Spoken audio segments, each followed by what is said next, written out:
गायत्री महामंत्र मेरे साथ दोहराओ। ओम भूर्भुवः स्वः तत्सवितुर्वरेण्यं भर्गो देवस्य धीमहि धियो यो नः प्रचोदयात्।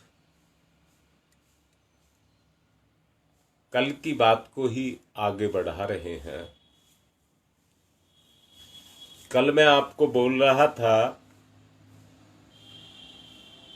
पेड़ पर फल लगता है, कच्चे को तोड़ा जाए तो डंठल टूटता है,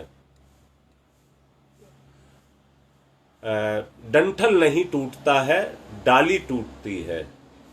और पक जाता है तो किसी को कुछ नहीं करना पड़ता, वो पेड़ स्वतः ही डंठल से उस फल को अलग कर देता है। इसी तरह की जिंदगी भगवान ने इस इंसान को भी दी है।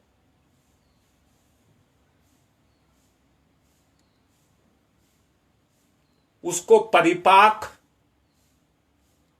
और अंग्रेजी में उसको बोलते हैं मैच्योर।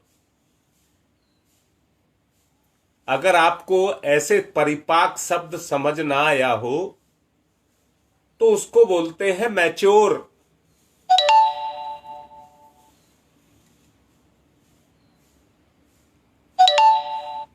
जलेबी बनाते हैं परंतु चाशनी में डाल करके उसका परिपाक करते हैं। ऐसे ही हमारा भी ईश्वर के साथ परिपाक होता है।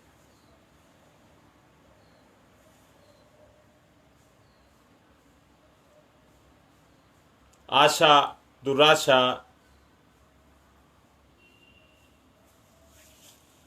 ये आदमी के सोचने के तरीके हैं।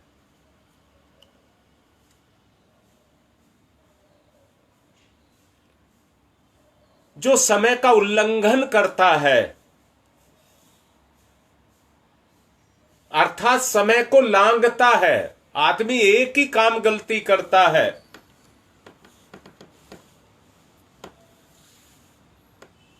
धैर्य की कमी। धैर्य की कमी तुरंत फल को चाहता है, तुरंत फल को चाहता है। यह है धैर्य की कमी, और इसी का परिणाम है उल्लंघन। उल्लंघन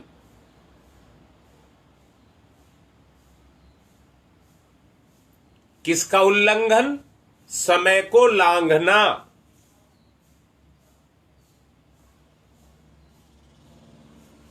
समय हर चीज को मैच्योर करता है। कई बार आप लोग सवाल करते हैं, कैसे होगा, कैसे होगा, कैसे होगा। सिर्फ एक ही बात है, श्रेष्ठ विचार श्रेष्ठ कर्म, श्रेष्ठ विचार श्रेष्ठ कर्म। अपने आप उसमें से निकल करके आएगा। कर्म के खड्डे को भरने दीजिए।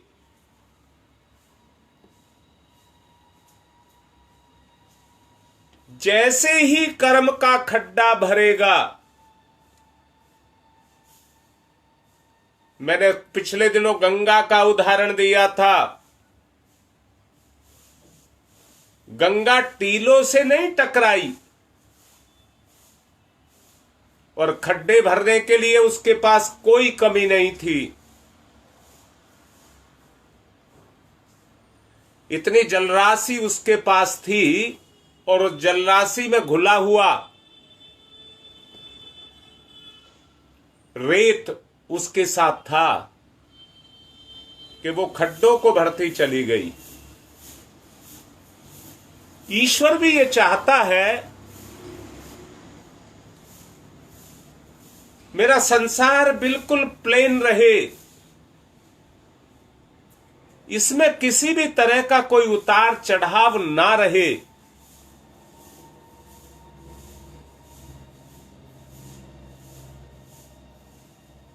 गंगा नदी की तरह से बहता हुआ जीवन चला जाए।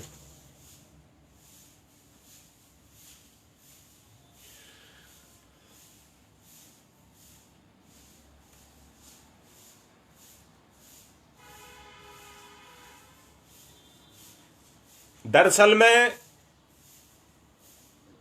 साधना यही है, धैर्य और विश्वास, धैर्य और विश्वास आपस में मिले और समय के अंदर खपते चले जाएं।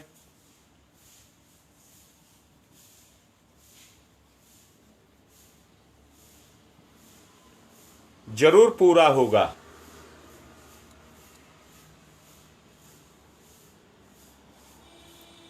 ये जीवन साधनाशील जीवन है, कठोर किंतु कल्याणकारी है। कठोर किंतु कल्याणकारी है।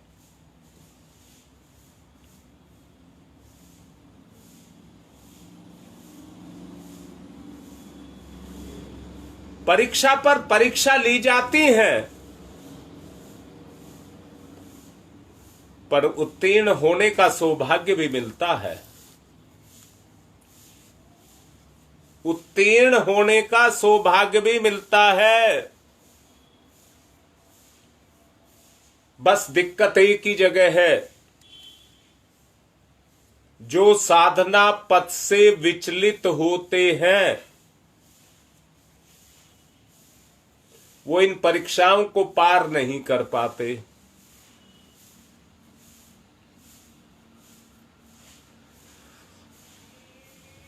और बीच में ही फेल होकर के किसी कोने में जा करके छुप जाते हैं।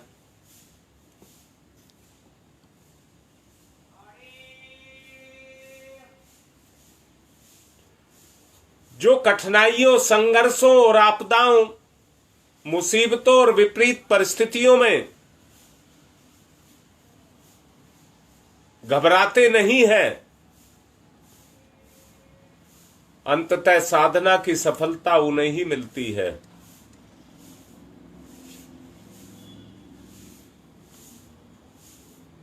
आदमी कमजोर है,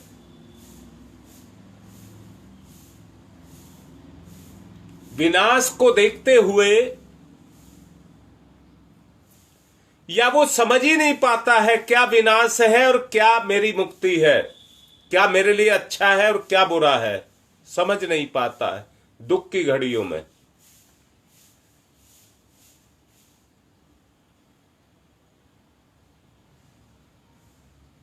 परंतु गुरुदेव कहते हैं, जो धैर्य को रखता है वो उन पलों में भी स्थिर बना रहता है। जो इस सीढ़ी को पार कर लेता है उसका गमन प्रभु क्षेत्र में हो जाता है।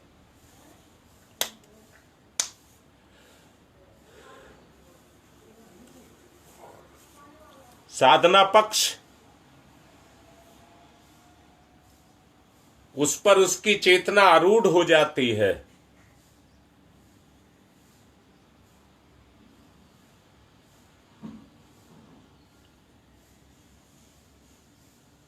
और सिद्धि को प्राप्त करती है। तत्काल लाभ प्राप्त करने की इच्छा जो परिपाक का समय है, जैसे मैं कहूंगा एक बच्चा 9 महीने मां के गर्भ में रह करके मैच्योर होता है और अपने आकार को धारण करता है, कम समय में नहीं कर सकता। उतना समय उसको चाहिए ही चाहिए।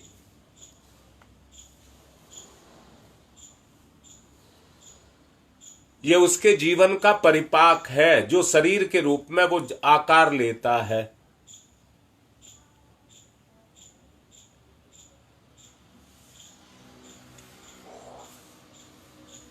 अगर कोई व्यक्ति हथेली पर सरसों उगाना चाहते हैं,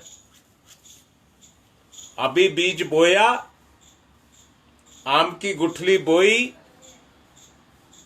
और कुछ ही देर में उस पर फल लटक आए,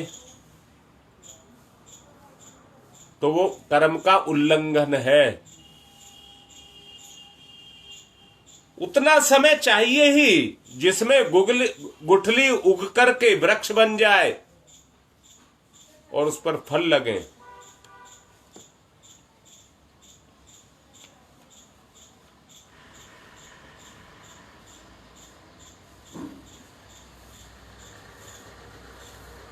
ये कार्य कठिन ही नहीं, असंभव भी है।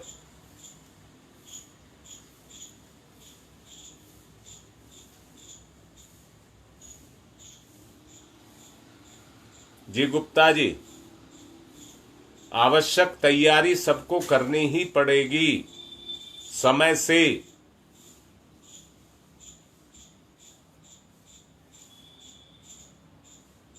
मंजिल की अंतिम या मंजिल की जो लक्ष्य है उस तक पहुंचने के लिए प्रतीक्षा आपको करनी ही पड़ेगी।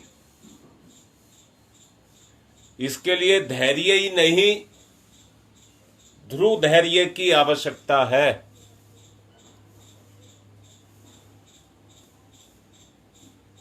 एक एक सीढ़ी चढ़ने पर 100 सीढ़ी चढ़ सकता है, परंतु एक छलांग में 100 सीढ़ी पार नहीं कर सकता। उतावलापन इसी को ही कहते हैं, जिसमें लांघने की कोशिश करता है परंतु अपना ही मुंह तुड़वा करके बैठता है।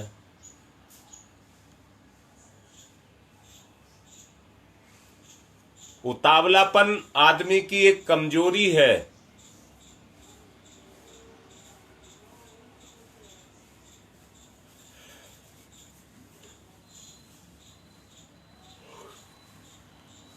जल्दबाजी में व्यक्ति धोखा खाता है और ऐसा व्यक्ति अपने विश्वास को भी खो बैठता है।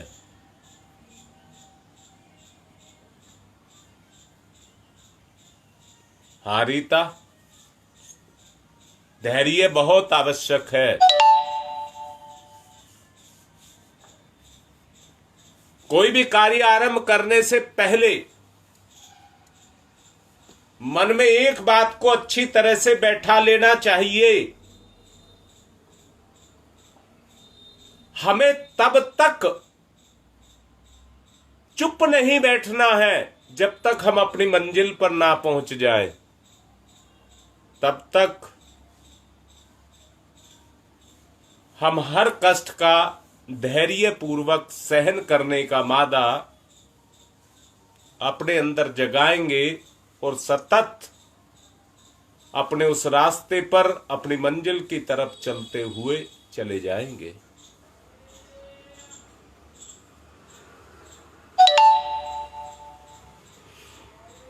हमें अंत तक सफलता मिलने की उम्मीद को जगा करके रखना चाहिए और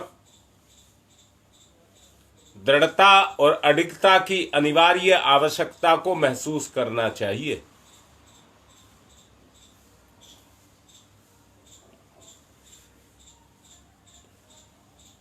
साधना का आनंद उसी में है जब आप उस पर आरूढ़ हो जाएंगे और धैर्य को जमा लेंगे, उसके बाद उसमें आपको आनंद आने लग जाएगा।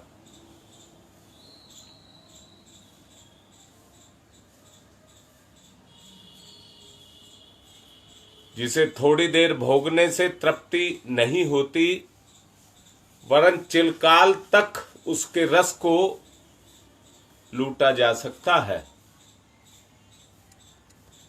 भार की तरह ढोने के लिए साधना नहीं, वह तो पुरुषार्थी को आनंद देने वाली होती है।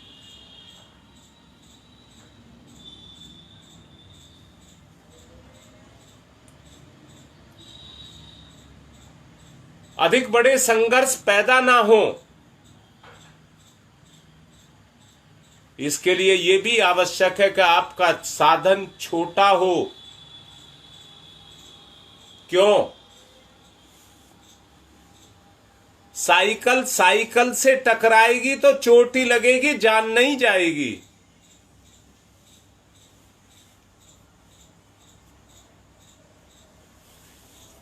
Two wheeler, three wheeler, four wheeler, बस, रेल अगर आपस में टकराएंगे तो साधन जितने बड़े होते जाएंगे, विनाश उतना ही बड़ा हो जाएगा।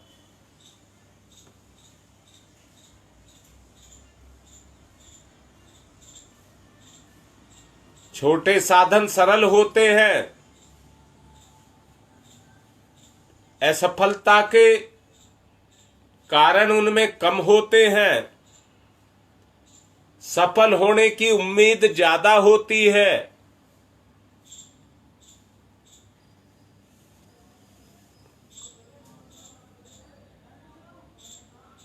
इसलिए छोटे साधना ही उपयुक्त होती है।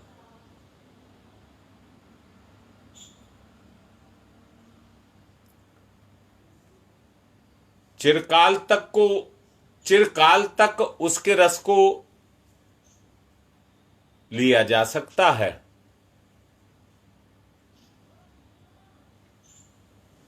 इधर आपने साधना शुरू की और उधर उसका रिजल्ट मिल गया, तो समय का जो रस है, जो एक बहुत लंबे तक समय तक जीव को मिलता है, वो खत्म हो जाएगा। जिस आनंद से, जिस प्रसन्नता से हमें उस परिणाम की तृप्ति करनी है, उसको जीवात्मा नहीं ले पाएगी। ध्यान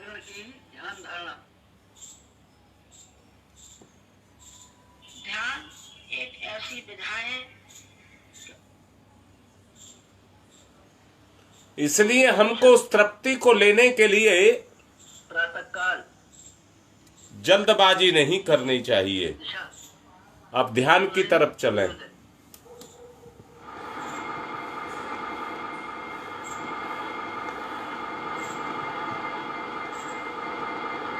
स्वर्णिम सूर्य सविता, गायत्री का प्राण सविता,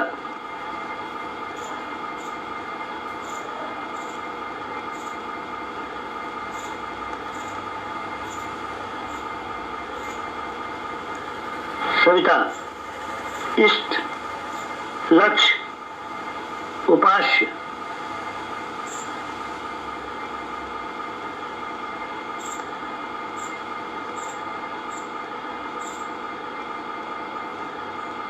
सविता प्रकाश, ज्ञान, प्रज्ञा,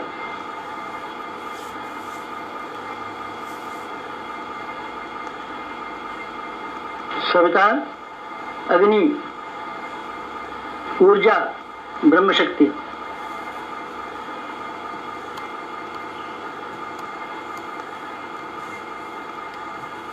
सविता ब्रह्म, सविता वर्चस्व,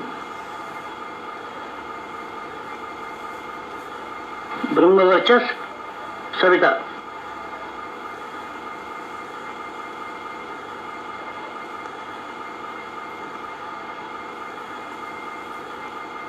सविता उपास्य, ब्रह्म वर्चस्व उपास्य,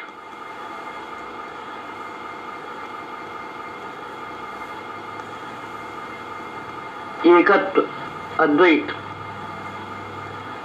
साधक का सविता को समर्पण,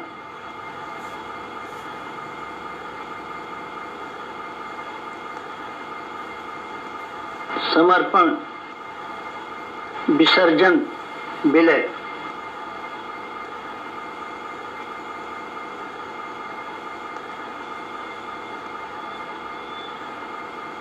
साधक सविता एक,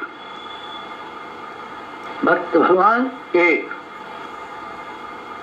एकत्व अद्वैत।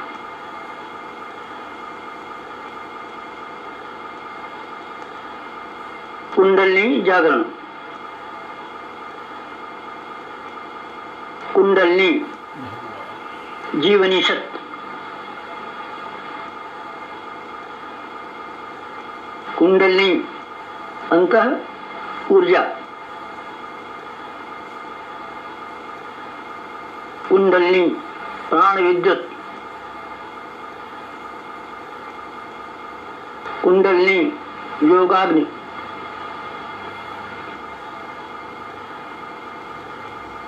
कुंडलिनी ब्रह्म ज्योति,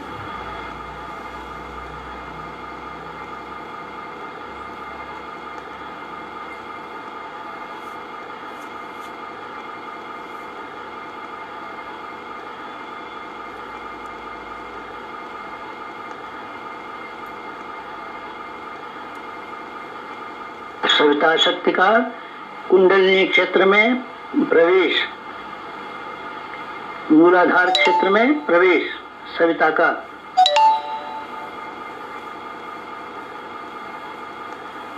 प्रथम चरण, कुंडलिनी जागरण का प्रथम चरण, मंथन। मंथन सविता सहयोग से शक्ति क्षेत्र का मंथन।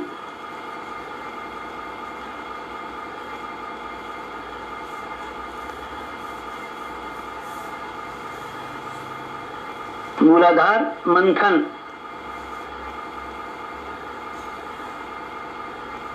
समुद्र मंथन, जीवन मंथन,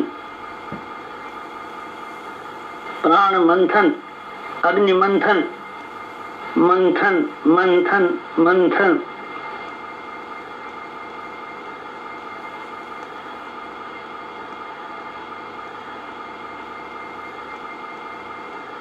मंथन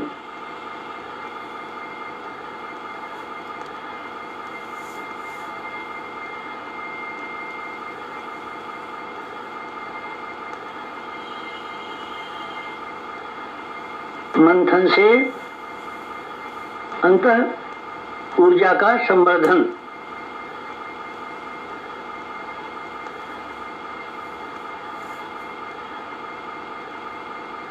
अग्निशिखा प्रज्वलन, जीवन ज्योत जागरण।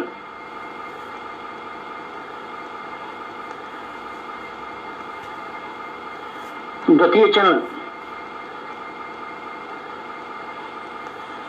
ऊर्ध्वगमन।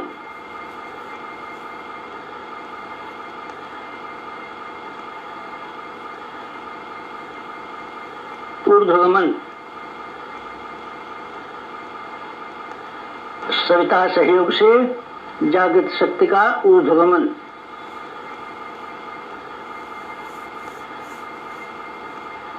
आत्मसत्ता का ऊर्ध्वगमन।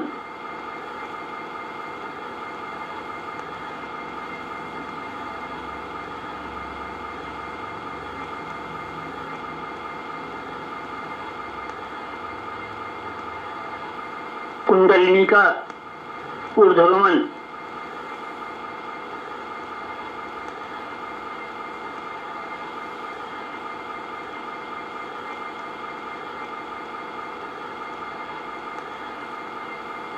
मूलाधार मार्ग से सहस्रार तक कुंडलिनी का ऊर्ध्वगमन। मेरुदंड मार्ग से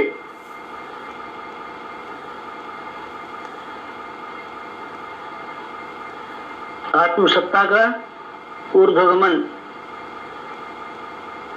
भूलोक से ब्रह्मलोक तक देवयान मार्ग। मूलाधार भूलोक, सहस्रार ब्रह्मलोक, मेरुदंड देवयान, कुंडलिनी आत्मशक्ति, जीवनी शक्ति का ऊर्ध्वगमन,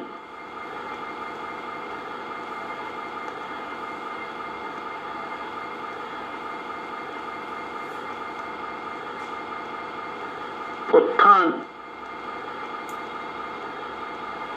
उत्कर्ष, अभ्युदय,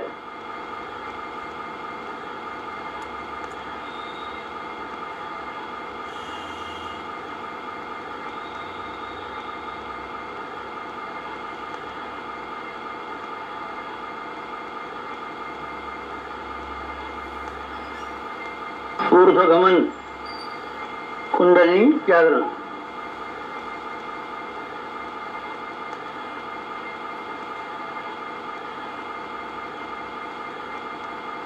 तृतीय चरण वेधन, शोधन, जागरण,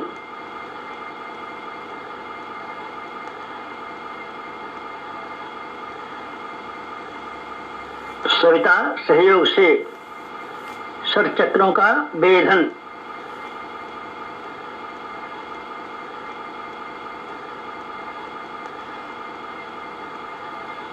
मेरुदंड मार्ग के षट चक्रों का वेधन,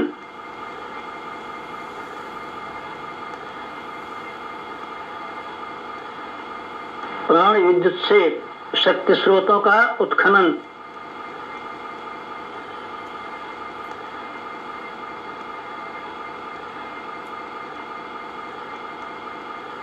चक्रभेद, शब्दभेद, लक्ष्यभेद,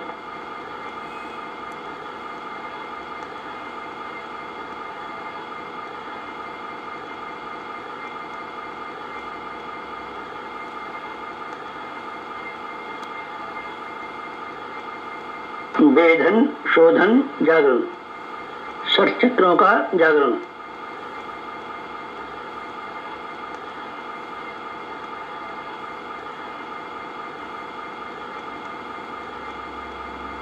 मूलाधार चक्र जागरण,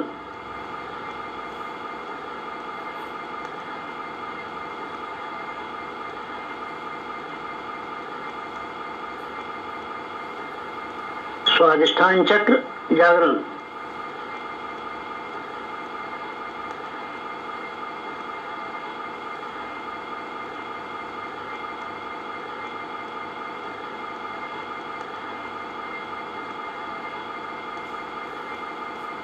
मणिपुर चक्र जागरण,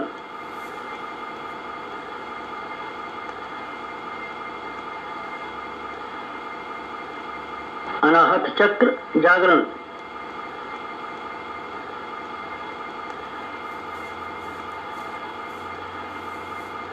विशुद्ध चक्र जागरण,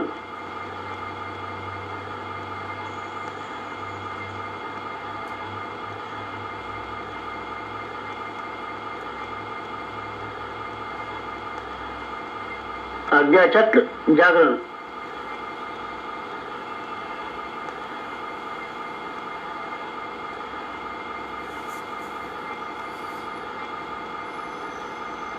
षट चक्र जागरण, कुंडलिनी जागरण,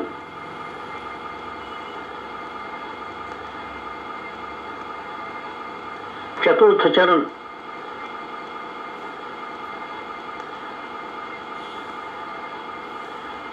विस्तरण,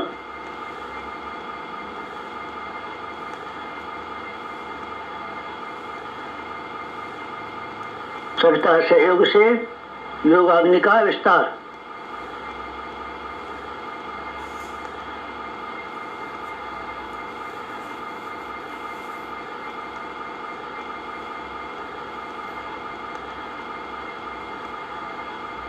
मूलाधार का आत्मसत्ता में विस्तार,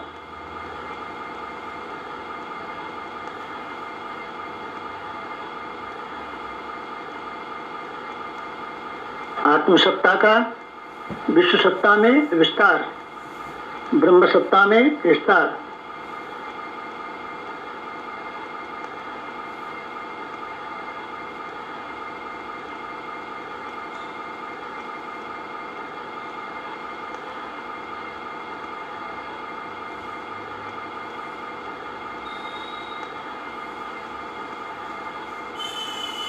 चिंगारी का दावानल में विस्तार।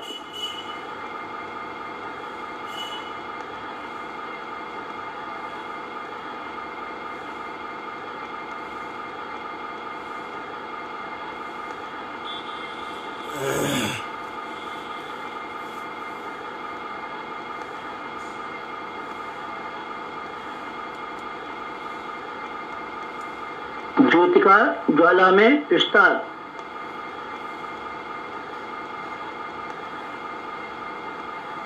मूलाधार का आत्मसत्ता में,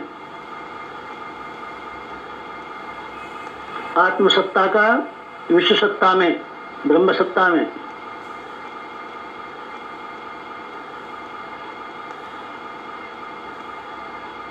चिंगारी का दावानल में,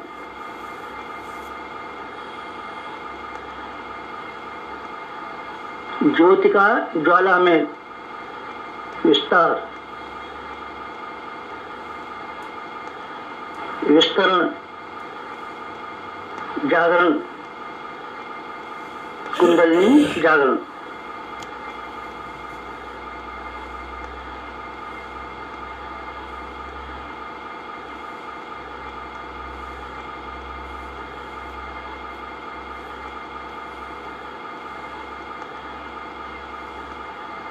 पंचम चरण,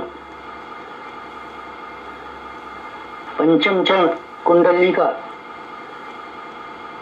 परिवर्तन,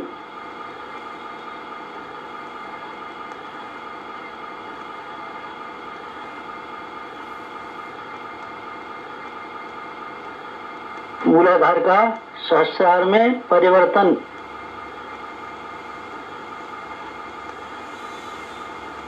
साधक का सविता में परिवर्तन,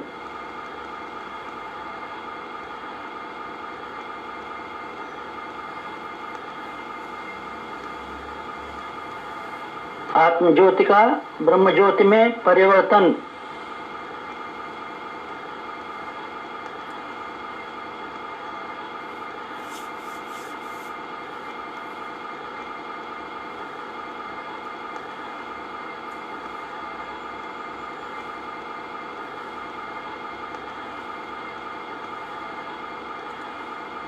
शुद्धता का महानता में परिवर्तन,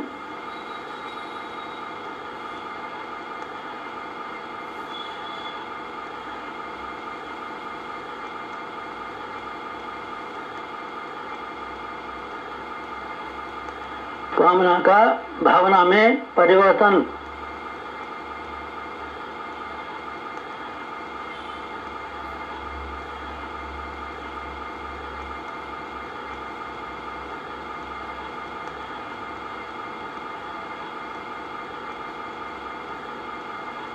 वियोग का संयोग में परिवर्तन,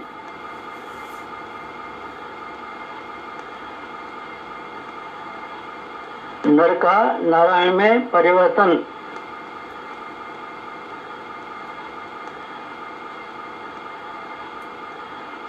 मूलाधार का सहस्रार में, साधक का सविता में, क्षुद्रता का महानता में, कामना का भावना में परिवर्तन, वियोग का संयोग में परिवर्तन, नर का नारायण में परिवर्तन,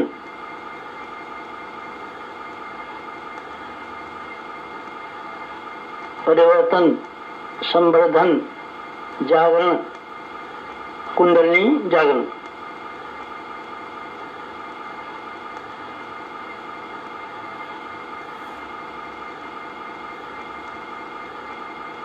मुक्त बंधन ईश्वर दर्शन,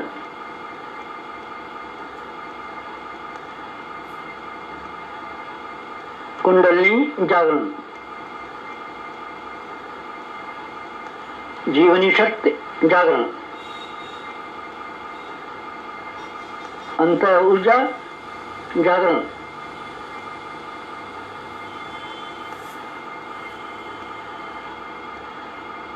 प्राण विद्युत जागरण,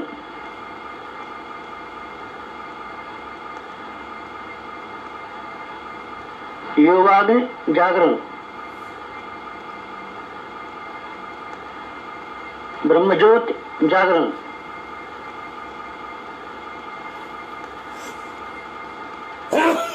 कुंडलिनी जागरण, महान जागरण, आत्म जागरण।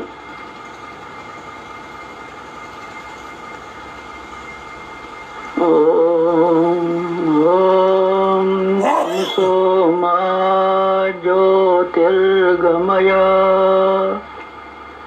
तमसो मा ज्योतिर्गमय, तमसो मा ज्योतिर्गमय, असतो मा सद्गमय, असतो मा सद्गमय, असतो मा सद्गमय। ओम मृत्योर्मा मृतंगमय, मृत्योर्मा मृतंगमय, मृत्योर्मा मृतंगमय। तमसो मा तमसो मा तमसो मा ज्योतिर्गमय, ज्योतिर्गमय, ज्योतिर्गमय। तमसो मा ज्योतिर्गमय। पंचोंकार, पंच कुंडली जागरण के 5 चरण। पंचोंकार।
आज की बात संपन्न। दोनों हाथ रगड़िए, मुखमंडल पर फिराइए। इसी विषय को कल फिर लेकर के आगे चलेंगे। उद्देश्य है मंजिल दिखे, वहां तक चलना है। साथ दें और चलें। आज की बात संपन्न।